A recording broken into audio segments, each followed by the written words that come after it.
Hola, en esta presentación vamos a introducir los elementos fundamentales de las pruebas o contrastación de hipótesis. Dado la forma en que fue elaborado el video, este se caracteriza por tener poco audio. Más bien, invitamos a los alumnos que lea detalladamente y si así lo necesita, pause el video para que se vaya enterando de las cosas que se van mostrando.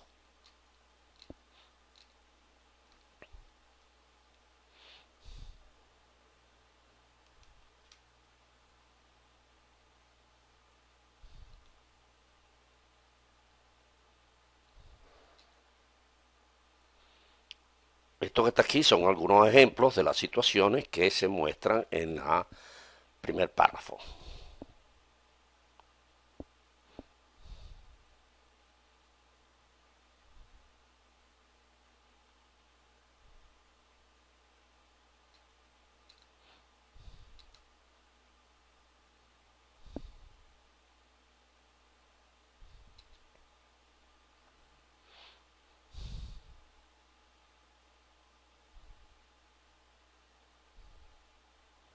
Con relación al párrafo que está en pantalla, a veces se confunde el hecho de que una hipótesis sea verdadera o falsa con el hecho de aceptarla o rechazarla.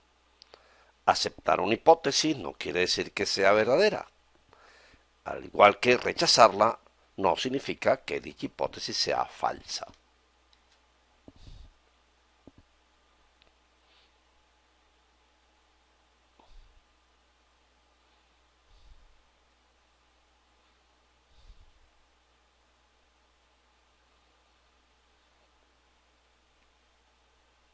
Una de las cosas fundamentales en la prueba de hipótesis es señalar cuál es la hipótesis nula, que algunos lo llaman la hipótesis favorecida, y cuál es la alterna, que es precisamente la hipótesis que hay que demostrar.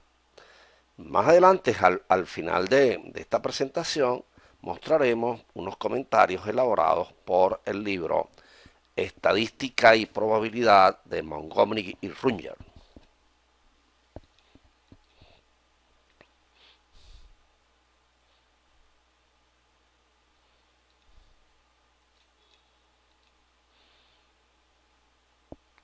Los casos correspondientes al que estamos mostrando, a los dos primeros, más adelante veremos que se denominan pruebas de una cola, mientras que el tercer caso se denomina prueba de dos colas.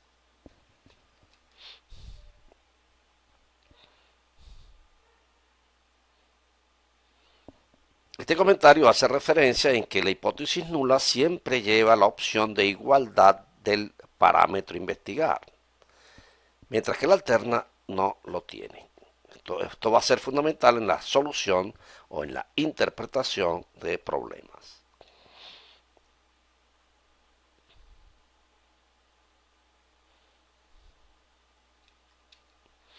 Aquí debemos señalar lo siguiente. A veces el espacio paramétrico no es el que estamos mostrando en el ejemplo, porque ese representaría el espacio paramétrico más amplio. Sin embargo, a veces, por ejemplo, el investigador que está analizando una situación de Poisson, de acuerdo a su experiencia, él cree que el parámetro, por ejemplo, está comprendido entre 1 y 6, y ese sería su espacio paramétrico. En otros casos, pues en el caso de la Bernoulli, el investigador opina que hay solo 22 posibles para teta, que puede ser un medio y 3/4. En ese caso, ese sería su espacio paramétrico. De manera tal que mientras no se diga lo contrario, asumiremos que el espacio paramétrico es el espacio más amplio posible.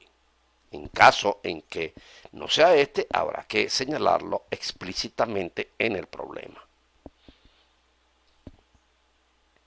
Esto es importante. La salida, el resultado de una prueba de hipótesis es rechazo la nula, no rechazo la nula. Y después esto habrá que contextualizarlo en el término de la situación del problema en particular. Por ejemplo, si la hipótesis nula es mu menor o igual que 6 y la hipótesis alterna mu mayor que 6 y mu representa, por ejemplo, el costo promedio, rechazar la nula sería mu mayor que 6, pero eso hay que explicarlo como el costo promedio es mayor que 6.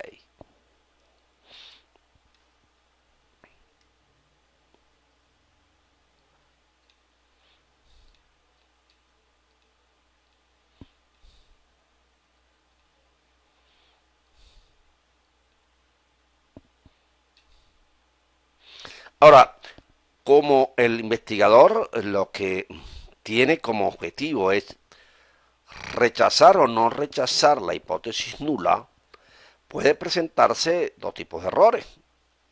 Porque recuerden que se va a tomar una decisión a ciega, bajo incertidumbre.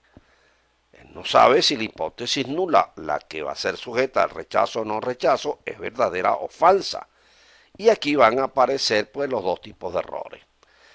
Rechazar la hipótesis nula cuando es verdadera o no rechazarla cuando es falsa.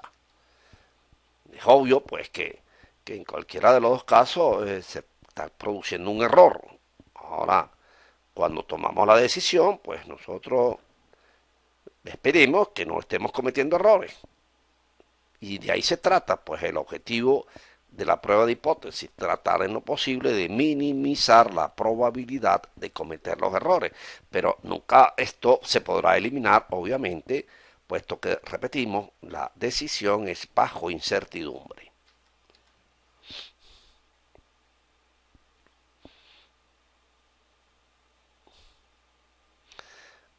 Para la toma de decisiones, el espacio muestral, el conjunto de todas las posibles observaciones, que vamos a llamar omega, lo particionamos en dos subconjuntos,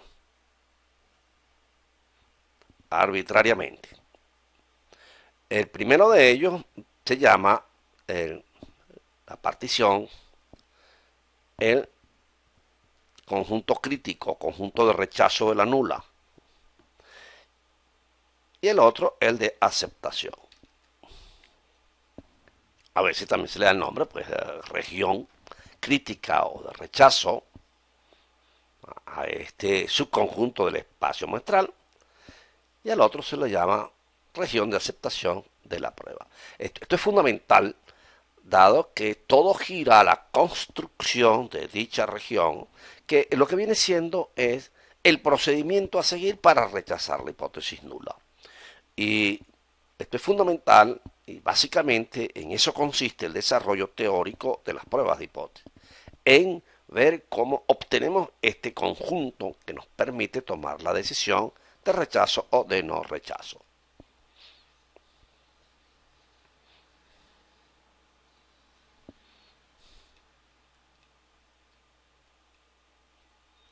Una vez que ya el investigador ha definido cuál es su región crítica, la probabilidad de que una muestra pertenezca a esa región crítica, es decir, la probabilidad de rechazar la hipótesis nula, se denomina potencia de la prueba. Más adelante veremos algunas propiedades deseables de esta función que hemos construido. Veamos el siguiente ejemplo. Tenemos una población exponencial de parámetro 1 sobre teta, o lo que es lo mismo de media teta. Hago la salvedad de esto porque no deben confundir parámetro con media, parámetro con desviación estándar, parámetro con varianza. Parámetro es un número abstracto que define a una determinada distribución, que en muchos casos pues coincide con la media, en otros coincide con la desviación estándar, etc. En este caso particular, pues estamos en presencia de una población exponencial de parámetro 1 sobre teta, verbigracia, media mu igual a teta. Y queremos realizar la prueba de hipótesis que se nos está planteando. Hipótesis nula, teta menor o igual que 2 versus la alterna, teta mayor que 2.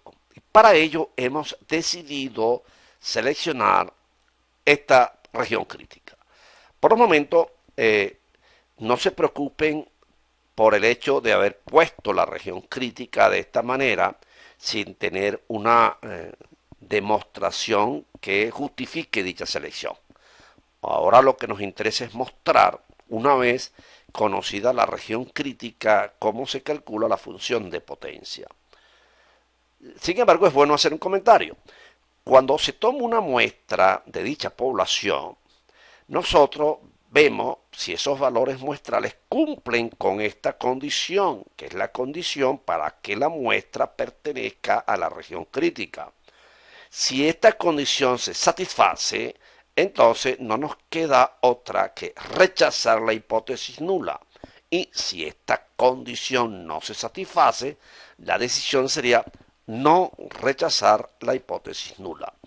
Y aquí es conveniente hacer la diferencia entre no rechazar la hipótesis nula y aceptar la hipótesis nula. Porque no es lo mismo no rechazar que aceptar. No rechazar es una condición más débil que aceptar. Bueno, sigamos en nuestro problema. De acuerdo con la definición mostrada arriba, la función de potencia para esta prueba asociada con esta región crítica es la probabilidad de que los valores muestrales pertenezcan a dicha región. Esa probabilidad se traduce en que la media aritmética de las observaciones sea mayor que 3. Recordemos que si una variable x es exponencial 1 sobre teta, la sumatoria es una gamma 1 sobre teta n, y la media muestral, que no es más que esta gamma multiplicada por este número positivo, será siendo gamma, y este número afecta es al primer parámetro. Como es 1 sobre n, pasa multiplicando al primer parámetro. En consecuencia, pues podemos llegar a la conclusión que la media muestral sigue una distribución gamma de parámetros n sobre teta n. Esto es interesante tenerlo presente para poder evaluar la probabilidad seleccionada.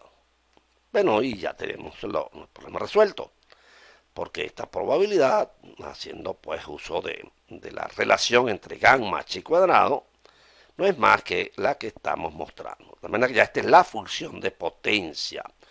Observe que esa función de potencia, como en la mayoría de los casos, va a depender del tamaño de la muestra y del parámetro desconocido. Obviamente que el parámetro siempre será desconocido. El tamaño de la muestra en muchos casos se les da, por lo tanto la función de potencia solo quedará función del parámetro desconocido. Veamos el siguiente ejemplo. Ahora disponemos de una normal con varianza conocida y el parámetro desconocido es mu. Y deseamos desarrollar esta confrontación o contraste o prueba de hipótesis. Mu igual a 4 es la nula. Mu distinto de 4 es la alterna. Observe pues que el igual siempre está en la nula. Para ello vamos a usar una muestra de tamaño 25. Ya es obvio pensar que la función de potencia ya no va a ser una función de la muestra porque el tamaño es fijo en 25. Y esta región crítica la hemos puesto aquí de manera pues arbitraria para ilustrar el hecho de la obtención de la potencia de la prueba. Aquí obsérvese que igual que en el ejemplo anterior, el investigador toma una muestra de tamaño 25 y ahí él evalúa si se cumple o no la condición que genera la región crítica o condición de rechazo. Por lo tanto, la probabilidad de que la muestra caiga aquí se traduce en la probabilidad en que se cumpla esta condición. Y eso es lo que hemos hecho acá. Pues la potencia de esta prueba es simple y llanamente esta probabilidad que al romper el valor absoluto queda de esta manera, y como es una O de 2 colas, hemos preferido calcularla por su probabilidad complementaria, 1 menos la probabilidad de que X barra esté entre estos dos valores. Recordando que si se tiene una población normal mu9, la media aritmética es mu 9 entre n, 9 entre 25. Bueno, y de esa manera se tiene, pues, mediante la estandarización de la normal, a que esta ya es la función de potencia. Observemos, pues, su dependencia con respecto al parámetro mu desconocido. Además decir, pues, que para diferentes valores de mu se obtienen diferentes valores de la potencia, diferentes probabilidades de rechazar la hipótesis nula. Si nosotros ahora construimos una curva en donde el eje de las abscisas sea mu y el eje de las ordenadas la potencia, obtenemos lo que se llama la curva de potencia. Volviendo a este caso, por ejemplo, en el comentario que ya hemos hecho, como n vale 25, pues esto ya no depende de n. Y vamos a ver cuál sería la representación gráfica de esta función en términos de mu. Y bueno, simple y llanamente sería ir calculando esta expresión para diferentes valores de mu y construir así su curva, que es la que mostramos a continuación. Por ejemplo, para mu igual a 4, la potencia es 0,05. Para mu igual a 5, que coincide con mu igual a 3 por la simetría de la normal, 0,37. Para mu igual a 6, que coincide con mu igual a 2, pues es 0,91, y a medida que nos vamos alejando de este punto, que es el punto frontera, la potencia va incrementándose. Claro, nunca va a llegar al valor 1, pero se acerca asintóticamente a dicho valor, porque la potencia es una probabilidad y no puede superar el valor 1. Bueno, aquí lo que estamos indicando es que esto no es más que la gráfica de esta función que está aquí abajo.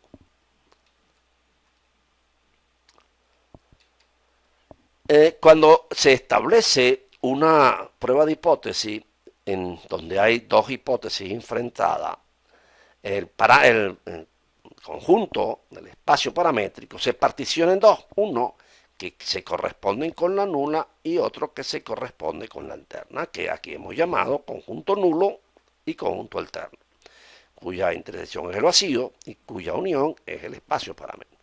Esto significa que es una partición del espacio. Así, por ejemplo, en el ejemplo 1 se tenía la siguiente situación. Aquí el espacio nulo o recorrido o conjunto nulo está formado por los valores de teta que cumplen esta condición, y el espacio o conjunto alterno por los valores de teta que cumplen esta condición.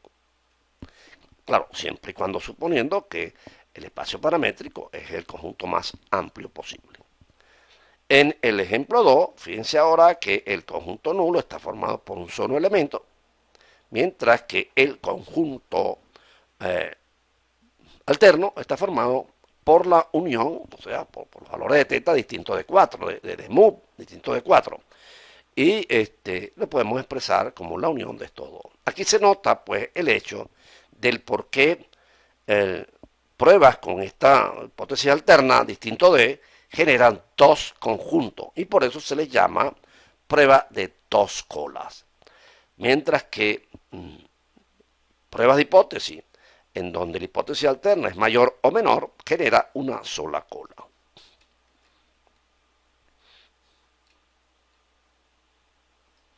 Ahora, ¿cuál es la potencia ideal? Es obvio que la potencia depende de la selección adecuada de la región crítica, pero la potencia ideal es aquella en el cual pues vale 0 en el conjunto nulo. ¿Por qué? Porque la probabilidad de rechazar la hipótesis nula cuando la nula es verdadera, eso debe ser 0. Mientras que cuando la nula sea falsa, la probabilidad de rechazarla tiene que ser 1. Y por eso, esa es la función de potencia ideal, es aquella que vale 0 para todos los valores en el conjunto nulo y que vale 1 para todos los valores en el conjunto alterno. Obviamente que esto es utópico, porque es prácticamente imposible diseñar una prueba que cumpla con esas dos condiciones ideales, pero servirán o sentarán las bases para tratar de alcanzarlo lo mejor que podamos. Lo cierto del caso es que debería ser mayor esa potencia en la alterna y que en la nula debe ser muy baja.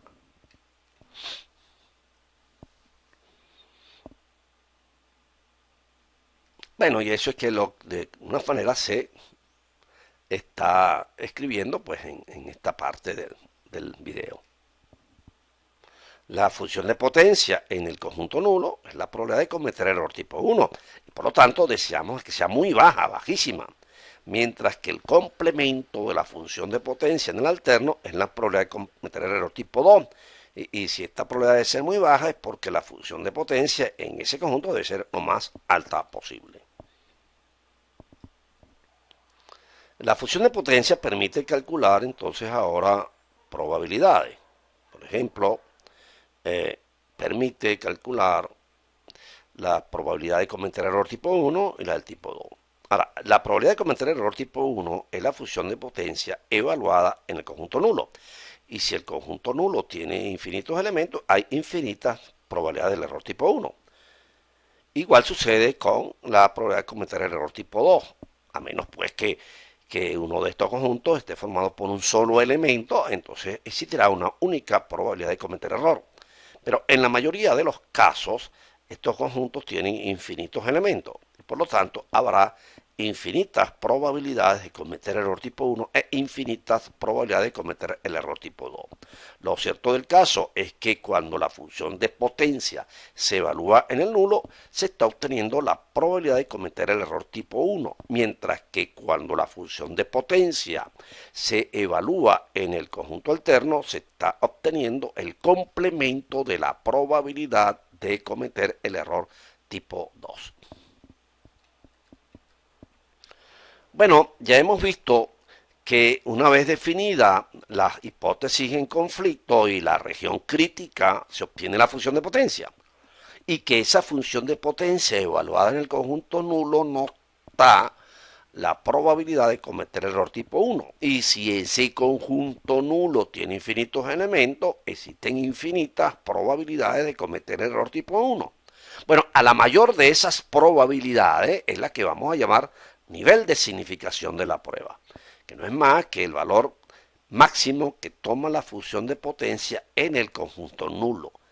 Una vez definida esta probabilidad, que obviamente si está en manos de nosotros, la escogemos muy baja, ya tenemos controlado el error tipo 1, porque sabemos que su probabilidad de ocurrencia no va a superar al valor de alfa que hemos prefijado. Y como eso es así, pues muchos autores no le dan mucha importancia a la función de potencia en el conjunto nulo, porque ya carece de sentido, ya que este comportamiento se encuentra limitado por el nivel de significación. Y por mucho que pase, no vamos a sobrepasar el nivel de significación. Y se le presta más interés a lo que ocurre en el conjunto alterno. Y por eso es que muchos autores, repito, consideran la potencia como la probabilidad de rechazar la hipótesis nula cuando la hipótesis nula es falsa. En otras palabras, la definen para el conjunto alterno. Este valor de alfa que hemos hablado anteriormente lo fija el investigador y pequeño, ya inclusive un valor de 0,10 es alto. El valor por defecto, el que usan muchos investigadores, es el 0,05. Y más adelante, cuando usemos avancemos en el curso, que vamos a ver del Minitab, se verá que este valor es el que usa por defecto a la hora de realizar pruebas de hipótesis.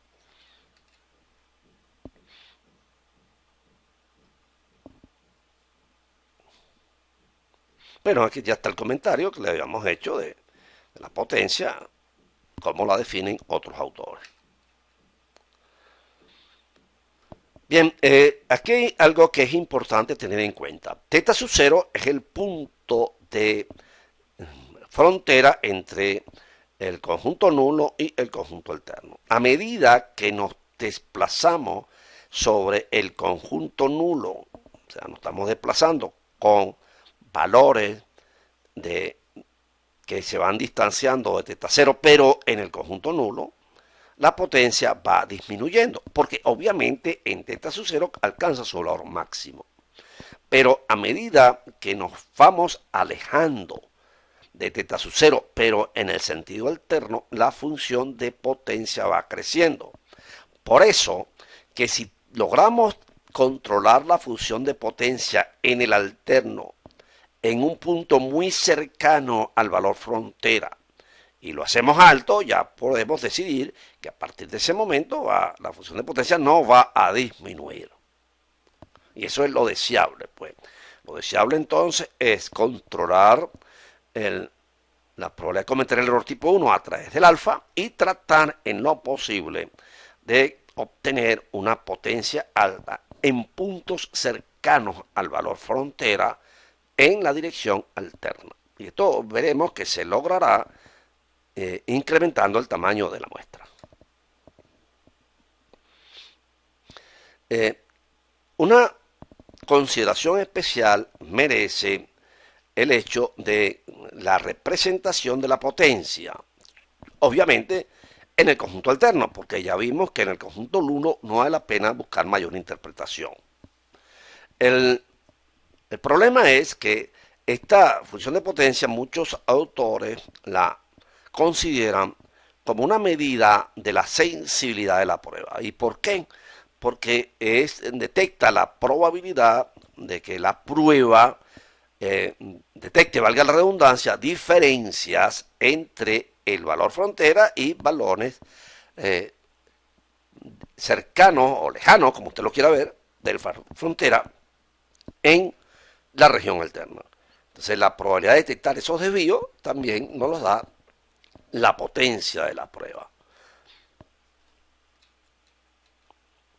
Bueno, vamos ahora a hacer un ejemplo de cómo obtenemos el nivel de significación conocida, pues la región crítica y por ende la potencia de la prueba.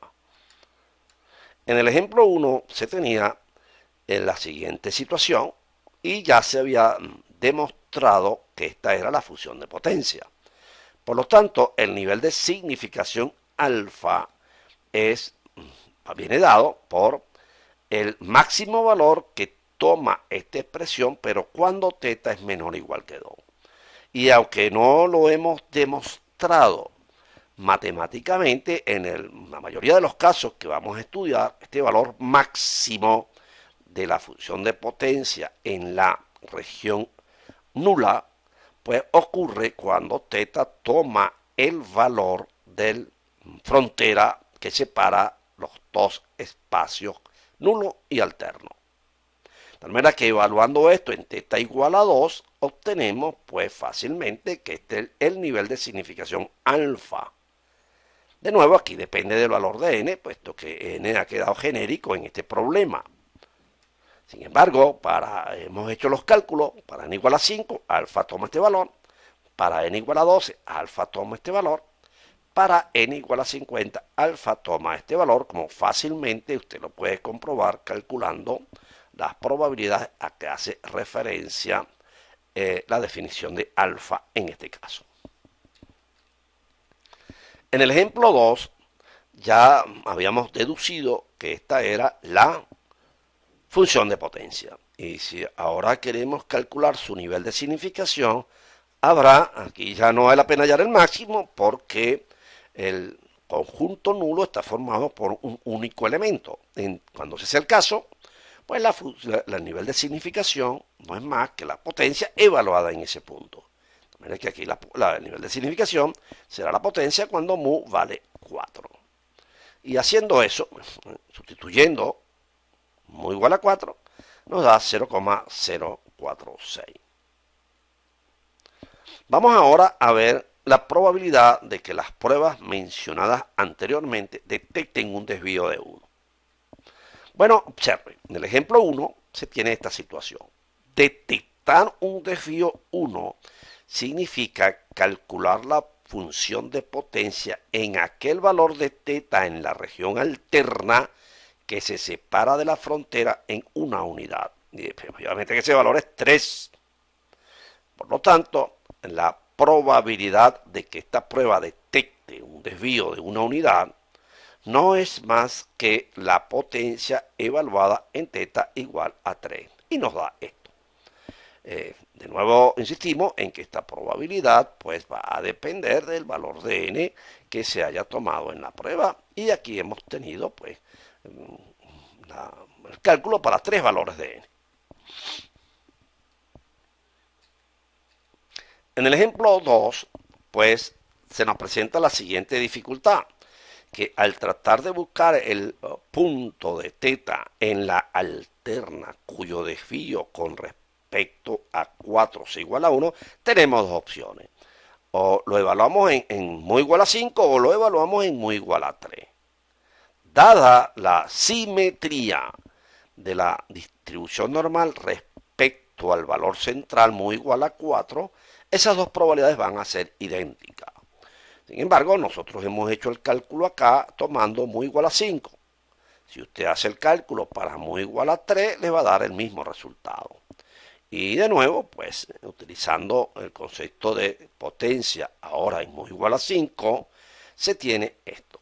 Quiere decir que la prueba es capaz de detectar un desvío de una unidad de 0,369. Bueno, a continuación les voy a mostrar unos comentarios que hemos tomado del libro Probabilidad y Estadística aplicada a la Ingeniería de Montgomery and Ronger. Un libro bastante interesante y que les recomiendo, si tienen la capacidad de comprarlos, que lo tengan en su biblioteca.